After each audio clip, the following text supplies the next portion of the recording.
AG ನ್ಯೂಸ್ಗೆ ಸ್ವಾಗತ.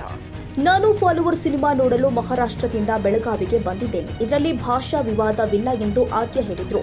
ಶುಕ್ರವಾರ ರಾತ್ರಿ ಬೆಳಗಾವಿಯಲ್ಲಿ ಸುದ್ದಿಗಾರರೊಂದಿಗೆ ಮಾತನಾಡಿದ್ರು. ಮೊದಲು ಫಾಲೋವರ್ ಸಿನಿಮಾ ನೋಡಿ, ಇದರಲ್ಲಿ ಯಾವುದೇ ಭಾಷಾ ವಿವಾದವಿಲ್ಲ. ವಿನಾಕಾರಣ ಸಿನಿಮಾ ವಿರೋಧ ಮಾಡುವುದು ಸರಿಯಲ್ಲ. ಇದರಲ್ಲಿ ಗಡಿ ಭಾಗದ ಸಮಸ್ಯೆ ಬಗ್ಗೆ ಯಾವುದೇ ಪ್ರಸ್ತಾಪ ಮಾಡಿಲ್ಲ ಎಂದಿದ್ದಾರೆ. कन्नडा और मराठी असं काहीच नाहीये. तुम्ही पिक्चर बघायच्या आधीच काय इश्यू करताय? आधी पिक्चर तरी बघा, पिक्चर बघून बोला ना. इथे आम्ही महाराष्ट्राचेच लोक आहोत, हा पिक्चर बघायला आलेलो आहे. असं नाहीये की इथे फक्त कर्नाटकचेच आलेत बघायला और कुठले बेळगावचेच आलेत. नाही, मी महाराष्ट्रीयन आहे, पण मी हा पिक्चर बघायला आलेली आहे. आम्हाला जर महाराष्ट्र आणि कर्नाटक ह्या लोकांनाच प्रॉब्लेम नाहीये, तर तुम्हाला काय प्रॉब्लेम होतोय? हे नाही, आधी पिक्चर बघा आणि मग त्याच्यावरती ठरवा की हा पिक्चर चालवायचा की नाही.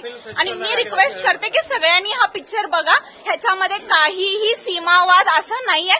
उलट ते बंद करा असंच ते 3 मित्र सांगतायत. एकदा पिक्चर बघा आणि मग त्याच्यावरती प्रॉब्लेम करा.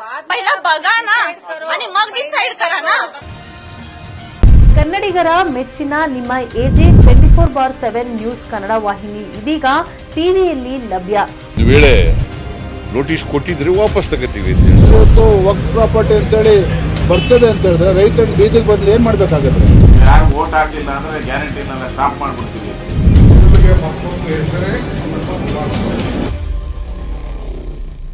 ಕರ್ನಾಟಕ ಮತ್ತು ದೇಶ ವಿದೇಶ 360 ಡಿಗ್ರಿ ಸುದ್ದಿ ಹಾಗೂ ಉತ್ತರ ಕರ್ನಾಟಕ ಬೆಳಗಾವಿ, ಬಾಗಲಕೋಟೆ, ಧಾರವಾಡ, ಹಾವೇರಿ, ಗದಗ, ಬಿಜಾಪುರ ಜಿಲ್ಲೆಯ ಕ್ಷಣ ಕ್ಷಣದ ವಿವರವನ್ನ ಪಡೆಯುವುದಕ್ಕೆ ಎಜೆ 24/7 ನ್ಯೂಸ್ ಕನ್ನಡ ವಾಹಿನಿಯನ್ನ ಲೈಕ್ ಮಾಡಿ, ವಿಡಿಯೋಗಳನ್ನ ಶೇರ್ ಮಾಡಿ, ಕಮೆಂಟ್ ಮಾಡುವ ಮೂಲಕ ನಮ್ಮ ವಾಹಿನಿಗೆ ಸಹಕಾರ ನೀಡಿ ಮತ್ತು ಚಾನೆಲ್ ಅನ್ನ ಸಬ್ಸ್ಕ್ರೈಬ್ ಮಾಡಿ. ಧನ್ಯವಾದಗಳು.